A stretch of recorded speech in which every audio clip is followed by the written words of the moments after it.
What is going on, everybody? Eric Chlorine King here. Thanks for tuning in for another video. In this video, I'm going to show you one of probably the most boring things to do when you're maintaining a pool, and that is a manual vac.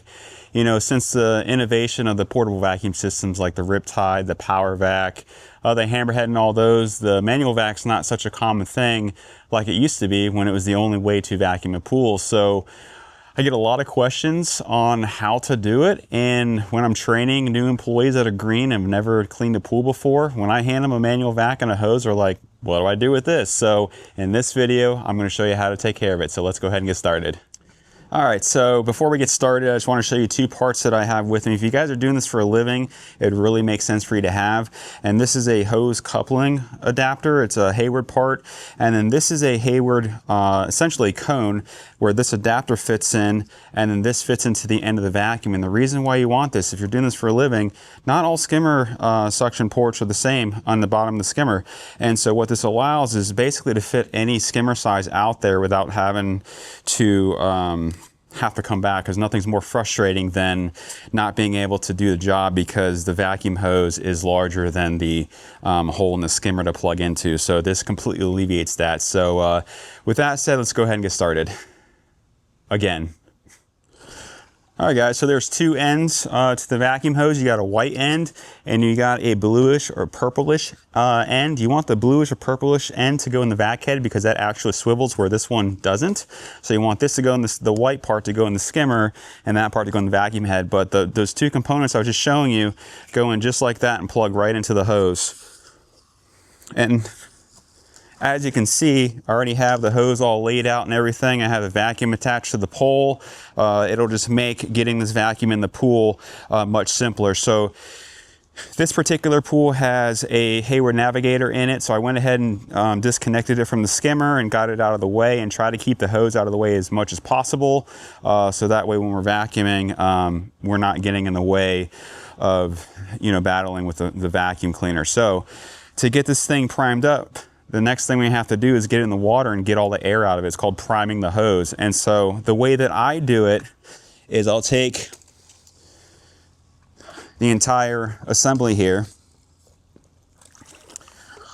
I'll prop the pole in between my armpit here. And what I'll do is make sure I'm vertically going into the pool with the hose, because what I'm doing, I'm pushing all the air out of the hose.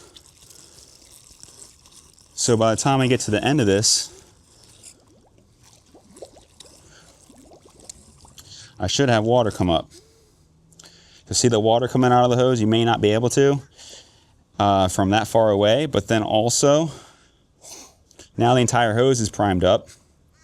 You always want to go in the skimmer mouth. You don't want to go over the deck and stuff like that. It just makes it a little more difficult. And this is much easier this way. So now I got the vacuum plugged in, and I always just feel the bottom of the vacuum, make sure there's suction, plenty of suction here. So now we're going to go ahead and get started vacuuming. Now it's real important that when you drop this thing, you drop it nice and slowly, because you're not trying to kick up everything. The whole point of the manual vac is to pick up the finer debris. The vacuum systems like the Riptide and the Power Vac or Hammerhead can't get. And the surest way to make sure you're not missing anything is to be nice and slow. And again, when you're vacuuming here, you want to be nice and slow when you're doing this, because again, you don't want to kick this stuff up and keep the floor dirty. So why am I manual vacuuming this pool instead of using the Riptide? Well, the client just had their deck pressure washed and treated and all that kind of stuff, and you know, unfortunately some stuff goes in. I do have to give it to whoever did the job though. They did a fantastic job limiting how much is in here. I was totally expecting a massive mess today, and that's thankfully not the case. And then of course, with this being a lower screen, you always have to, I always try to have my hand up here at the top of the pole, because that way I can feel if I'm hitting a screen or something I shouldn't be, to minimize damaging anything. So again, I'm just going to keep working myself around this pool nice and slow. What I'll probably do is just speed this up for you guys so you're not watching me take forever to vacuum this thing, unless there's something I need to comment on or just discuss. But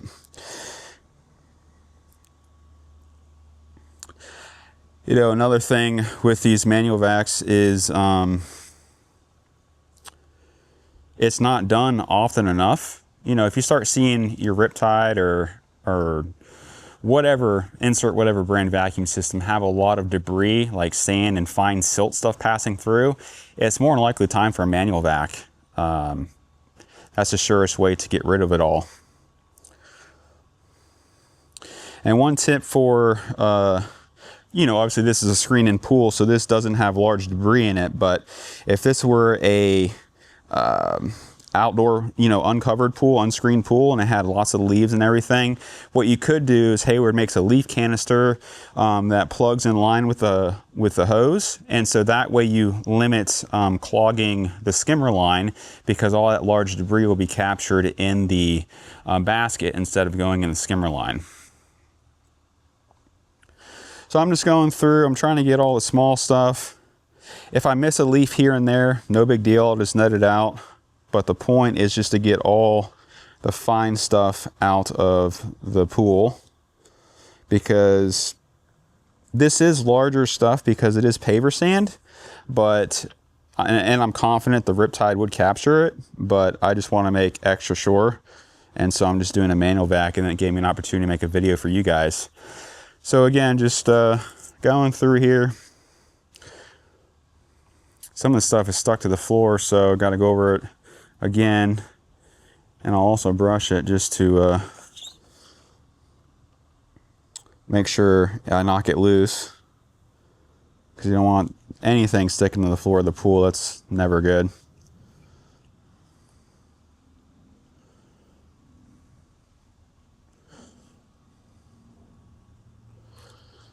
So this pool really only has a couple of sections of a lot of small sandy debris clumped up in piles. So really, once we get past these couple of little areas, we can speed up and really get this thing moving to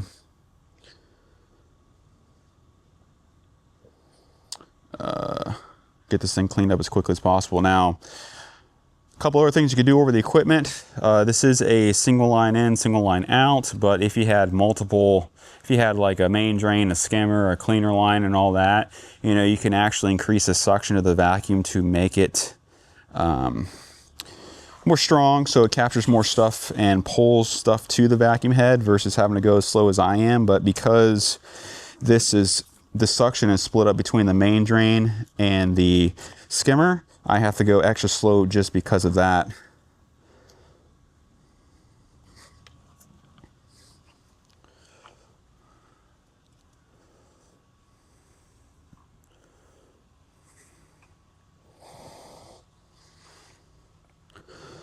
So another question you guys might have is, well, what do you do once you're done? Well, because I'm vacuuming all the stuff directly in the filter, I'm going to go ahead and clean the filter. And or actually, excuse me, he has a new cartridge that needs to be replaced, so actually I'm going to just replace the cartridge, but I would absolutely clean the filter if the replacement wasn't taking place. So a lot of this stuff is going to get in, well, all of it's going to get in there, but my point being is it's going to clog the filter, slow circulation down, all that kind of stuff. So you definitely want to go ahead and immediately wash the filter to reestablish quality circulation for the pool. So you can see I'm speeding up a little bit now because it's a lot less in this area of the pool.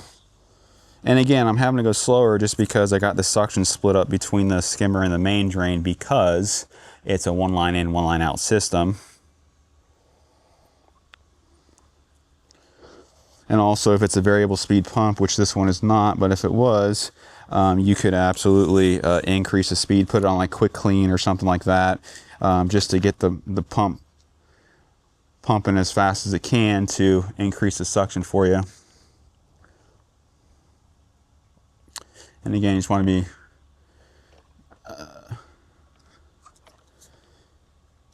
Nice and gentle on the steps so you're not kicking debris off and suspending it, because then it's going to resettle, all that fun stuff.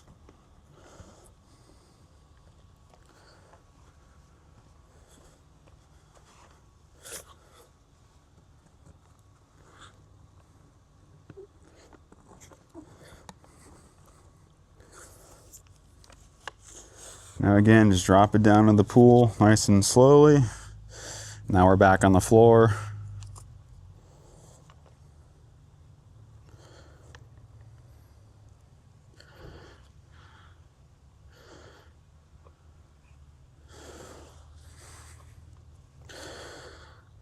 Like I said, I'm not worried about getting every piece of little leaf or anything like that. I could always just go back with a net. The main point of this is just to get all the fine sediment that's on the floor of the pool, get that out of the pool, into the filter, clean the filter, or in this case, replacing it, and then the pool will look perfect again.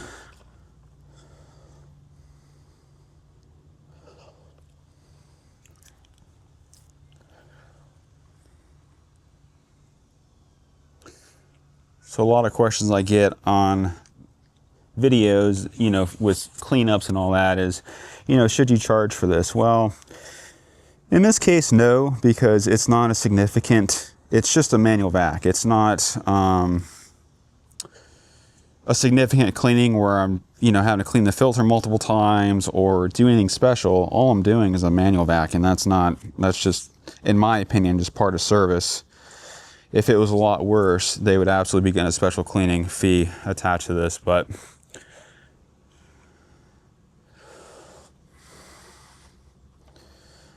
not here.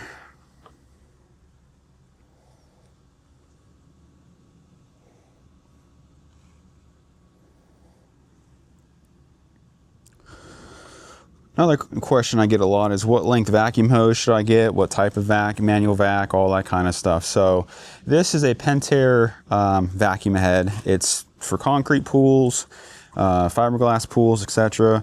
This is not designed for vinyl liner pools. I don't know why I have such a hard time saying that.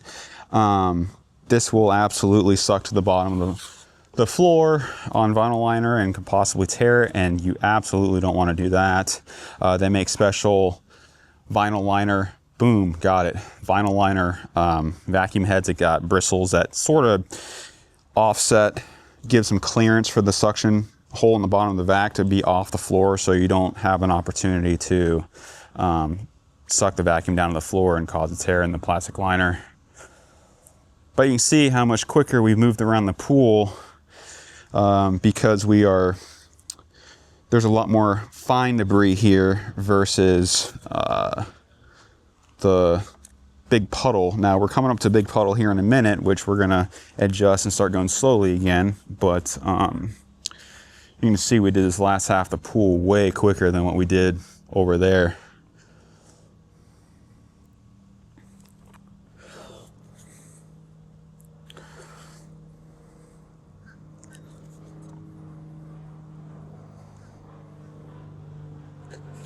Now this particular pool is a pretty long radius. It's not a quick transition from the wall to the floor. It actually slopes up the wall quite a bit, so you'll see me actually vacuum part of the walls because technically it's still sort of part of the floor of the transition. So like right about here is where the transition stops to the wall.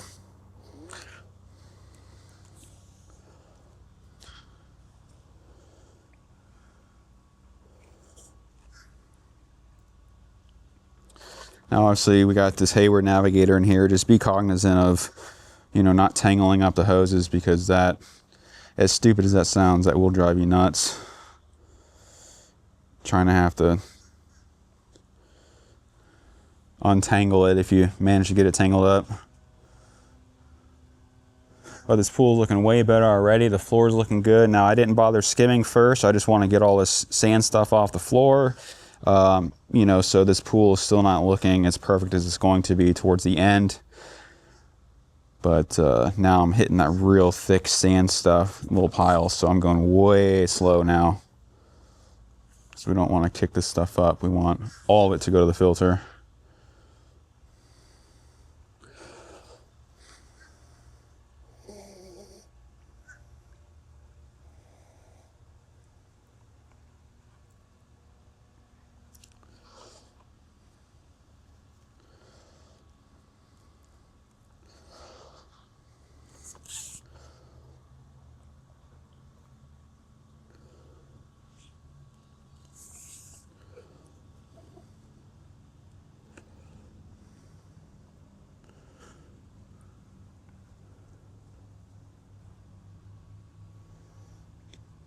Now,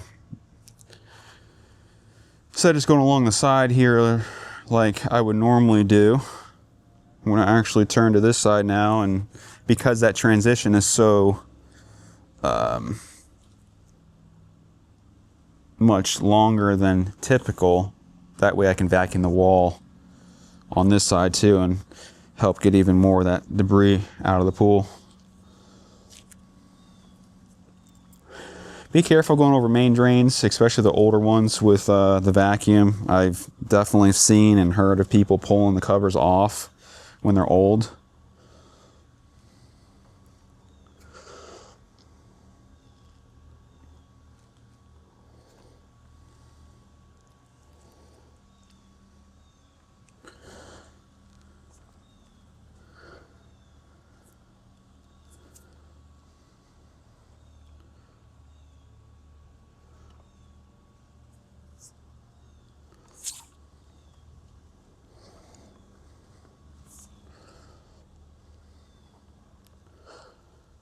Alrighty, we're close to being done with the manual vac. So I'll walk back around, mainly to untangle the hose, but just to see if there's anything I missed. Yeah, see, there's a little bit underneath the vacuum, so I'm going to sort of push the Hayward out of the way. And there, that's clean now. Oh, regarding the, obviously the Pentair vacuum head, like I mentioned, the most common length hose that I've seen to take care of most pools, and now this is residential, not commercial, but residential 30-foot hoses will handle the majority of the pools. Even if the skimmer was all the way over here, which is not going to be in the shallow end, but even if it's all the way over here in the deep end, the 30-foot hose will still reach all the way over here. So I would go with the Pentair smaller vac head. They make a larger one for commercial pools, but they're a little more tedious in residential pools because there's typically a lot more nooks and crannies in residential pools and commercial.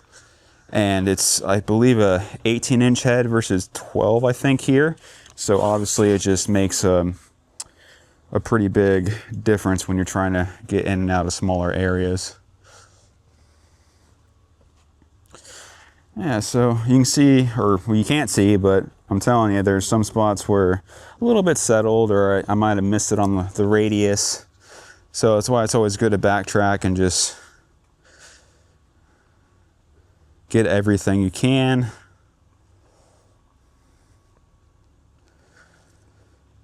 So that's it, everyone. That is how you manual vac a pool. The last thing I'm going to show you guys real quick is getting the vacuum out of the pool. Sounds simple, but I pull it out while it's still hooked into the skimmer.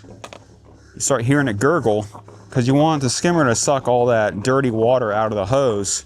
And I wait. You'll actually watch it follow along until it gets to the end of the hose here. Then go ahead and pull this thing out. Now you're not re-dirtying the water by putting the hose back in, or if it falls in and all that dirty water that's trapped in the hose just totally dirties your pool that you just cleaned up. So from here, I'm gonna go ahead and wrap up the hose, and that's essentially it. All right, guys, so that is how you manual vac a pool. Those are the basics, and I hope you guys learned a little bit from this video. Don't hesitate to like and subscribe or ask any questions you need. I'm here for you. Check out the links in the description below. If you want to be part of my coaching program, I'd be more than happy to help you out. And stay tuned for more videos. Like and subscribe, and we'll see you next video. Have a great day.